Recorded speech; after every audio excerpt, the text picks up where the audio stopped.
आज हम पढ़ेंगे बीएससी पार्ट 1 लिक्विड स्टेट 2 में structural difference between solid, liquid and gaseous state. ठोस, द्रव और गैसीय अवस्था में संरचनात्मक भिन्नता अर्थात गैसीय अवस्था में अंतराण्विक दूरी बहुत अधिक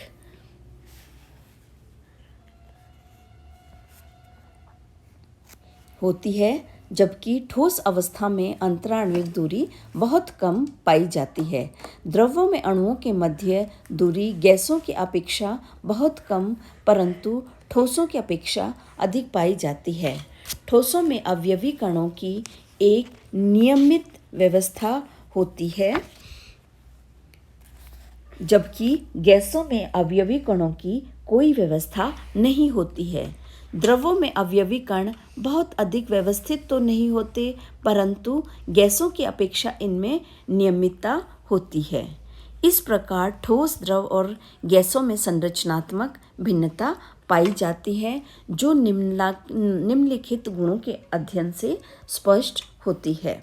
सर्वप्रथम, intermolecular forces and inter atomic distances. आपको पता है गैस के अणुओं के मध्य अंतराण्विक आकर्षण बल अर्थात वंडरवॉल बल अत्यंत दुर्बल होते हैं, अतः अणुओं के मध्य दूरियां अधिक होती हैं। परिणाम स्वरूप गैसों के अणुओं के मध्य खाली स्थान अधिक होते हैं, इसलिए गैस के अणु ट्रांसलेशनल, वाइब्रेशनल और रोटेशनल मोशन के लिए स्वतंत्र होते हैं। जैसा कि हमें पता है कि ठोसों में अवयवी कणों की एक नियमित व्यवस्था होती है तथा कणों के मध्य प्रबल आकर्षण बल होता है। परिणाम स्वरूप कणों के मध्य खाली स्थान नहीं के बराबर होते हैं, इसलिए ठोसों में अवयवी कण प्रत्येक प्रकार की गति के लिए स्वतंत्र नहीं होते हैं। ठोसों में अवयवी कण अपनी मूल स्थिति के संदर्भ में केवल कंपन गति कर सकते हैं। द्रव की स्थिति ठोस और गैस से भिन्न होती है।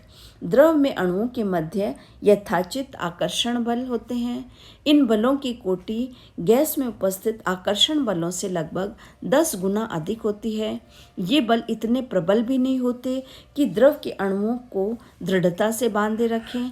द्रव के अणुओं के मध्य रिक्त स्थान ठोस की अपेक्षा अधिक परंतु गैसों की अपेक्षा कम होते हैं, इसलिए द्रव के अणु सिर्फ वाइब्रेटरी और रोटेटरी मोशन ही कर सकते हैं।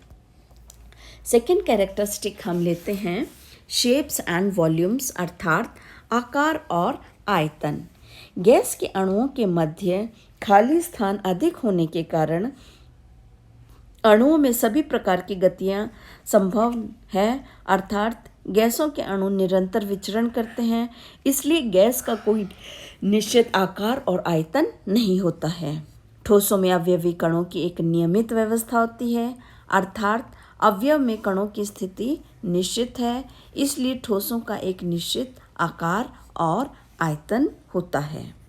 द्रव में अणुओं के मध्य आकर्षण बल ठोस की तुलना में कम होते हैं, इसलिए उनका कोई निश्चित आकार नहीं होता है, परंतु आकर्षण बल इतने अवश्य होते हैं कि अणु एक दूसरे से पृथक नहीं हो पाते और एक निश्चित आयतन में बंधे रहते हैं।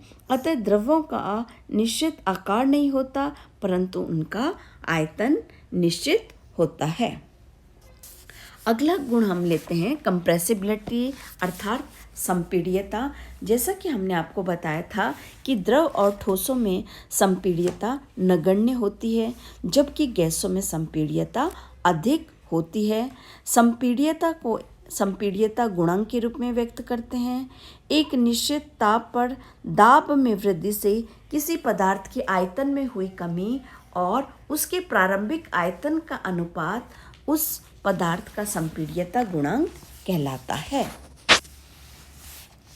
द्रवों में दाब में 10 से 20 गुना वृद्धि करने पर भी उसके आयतन में बहुत ही कम परिवर्तन होता है। ठोसों में तो यह आयतन परिवर्तन नेग्लिजिबल ही होता है अगर हम 0 डिग्री सेंटीग्रेड तथा 1 वायुमंडलीय दाब पर द्रव का आयतन V0 है तथा 0 डिग्री सेंटीग्रेड तथा P वायुमंडलीय दाब पर आयतन Vp हो तो V0 minus Vp upon V0 P minus 1 is equal to kappa या Vp is equal to V0 1 minus kappa P minus 1 kappa संपीड्यता गुणांक कहलाता है, जिसको हमने सारणी में प्रदर्शित किया है।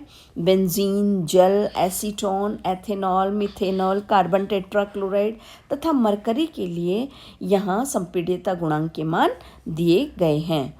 ऊष्मा गति के संबंध के रूप में संपीड्यता गुणांक को निम्न प्रकार से व्यक्त किया जाता है। This kappa is equal to -1 upon we del we upon del p at constant T. अगला हम कैरेक्टरिस्टिक्स लेते हैं। थर्मल एक्सपेंशन एंड कॉन्ट्रैक्शन, तापीय प्रसार एवं संकुचन। आपको पता है गैस में अंतरा आणविक दूरी बहुत अधिक होती है, जबकि ठोस में अंतरा आणविक दूरी बहुत ही कम पाई जाती है। द्रवों के अणुओं के मध्य दूरी गैस की अपेक्षा तो कम लेकिन ठोसों की अपेक्षा अधिक होती है। जब ताप बढ़ाया जाता है तो अणुओं के बीच की दूरी बढ़ती है, अतः आयतन में वृद्धि होती है। इस प्रकार निश्चित दाब पर द्रव का आयतन ताप का फलन होता है। एक निश्चित दाब पर ताप बढ़ाने से द्रव के आयतन में हुई वृद्धि द्रव का तापीय प्रसार कहलाता है और तापीय प्रसार को तापीय प्रसार गुणांक के रूप में व्यक्त किया जाता है। एक निश्चित दाब पर 1 डिग्री ताप बढ़ाने से द्रव के आयतन में हुई वृद्धि एवं द्रव के वास्तविक आयतन का अनुपात तापीय प्रसार गुणांक कहलाता है। यदि 0 डिग्री सेंटीग्रेड ताप व स्थिर दाब पर आयतन V0 तथा T डिग्री सेंटीग्रेड ताप बढ़ने पर आयतन Vt हो जाता है तो डेफिनेशन के अनुसार Vt minus V0 upon V0 is equal to alpha into T, या इसे इस प्रकार से भी लिख सकते हैं Vt upon V0 is equal to 1 plus alpha T, या Vt is equal to V0 1 plus alpha T भी लिख सकते हैं। यहाँ अल्फा द्रव का तापीय प्रसार गुणांक है। द्रवों में तापीय प्रसार गुणांक का मान सामान्यतः धनात्मक होता है, अर्थात ताप बढ़ने पर आयतन में वृद्धि होती है। कुछ द्रवों में अल्फा का मान ऋणात्मक भी होता है, परंतु यह ताप की एक बहुत कम परास में होता है। उदाहरण के लिए जल में 0 डिग्री सेंटीग्रेड तक अल्फा का मान ऋणात्मक होता है, अर्थात ताप की इस परास में जल का अपेक्षित आयतन ताप बढ़ाने से घटता है। निम्नलिखित सारणी में कुछ द्रवों के तापीय प्रसार गुणांक दिए गए हैं। सारणी में स्पष्ट है कि तापीय प्रसार गुणांक द्रव की प्रकृति पर भी निर्भर करता है। यहाँ benzene, ethanol, carbon tetrachloride, methanol और वाटर के तापीय प्रसार गुणांक दिए गए हैं, जिसमें सबसे ज़्यादा जो तापीय प्रसार गुणांक है वो मिथेनॉल, कार्बन टेट्राक्लोराइड और बेंजीन का है, और जल का सबसे कम तापीय प्रसार गुणांक है। ऊष्मागति के संबंध के रूप में तापीय प्रसार गुणांक को निम्न प्रकार से व्यक्त किया जाता है। Alpha is equal to 1 upon we del we upon del T at constant P. गैसों के ताप बढ़ाने पर प्रसार चार्ल्स के नियम के अनुसार होता है, अर्थात प्रति 1 डिग्री सेंटीग्रेड ताप बढ़ाने पर गैस का आयतन उसके 0 डिग्री सेंटीग्रेड आयतन का 1/273वां भाग बढ़ता है, जो कि लगभग सभी गैसों में समान होता है। यह मान द्रव के तापीय प्रसार गुणांक की तुलना में बहुत अधिक होता है। ठोसों में तापीय प्रसार गुणांक द्रवों की अपेक्षा कम होता है, जैसा कि सारणी में स्पष्ट है। यहाँ पर कुछ सॉलिड्स का तापीय प्रसार गुणांक दिया गया है। Aluminium, copper, gold, iron, lead और जिंक का, जो क्रमशः 2.5, 16.6, 14.2, 12, 29 और 35 पाया जाता है। अब हम लेते हैं विसरण डिफ्यूजन अर्थात विसरण गैसों का एक प्रमुख गुण है। गैसों में अंतरा आणविक दूरी अधिक होने के कारण इनके अणुओं के मध्य खाली स्थान अधिक होते हैं। गैसों में विसरण के वेग के लिए ग्राहम ने विसरण का नियम बनाया। उसके अनुसार समान ताप और समान दाब पर दी गई गैसों के विसरण का वेग उनके घनत्व के वर्गमूल के विलोमानुपाती होता है। गैसों में विसरण होता है परंतु अणुओं के मध्य दूरी कम होने से खाली स्थान कम होते हैं, अतः विसरण कम होता है। ठोसों में खाली स्थान बहुत कम होने के कारण इसमें विसरण अत्यंत कम होता है। ठोसों में विसरण के प्रायोगिक रूप में देखा जा सकता है। जबकि तांबे के एक टुकड़े को जस्ते के टुकड़े के संपर्क में 250 डिग्री सेंटीग्रेड तक कुछ महीनों के लिए रखा जाए तो दोनों धातुओं के संगम पर पीतल की एक पतली परत बन जाती है, जो कि निश्चित रूप से विसरण के कारण ही है। इन सभी गुणों के आधार पर ठोस, द्रव और गैस अवस्थाओं की संरचनात्मक भिन्नता को हम स्पष्ट कर सकते हैं। अब आती है बारी इंटरमॉलिक्यूलर फोर्सेस की, अर्थात अंतराण्विक बल।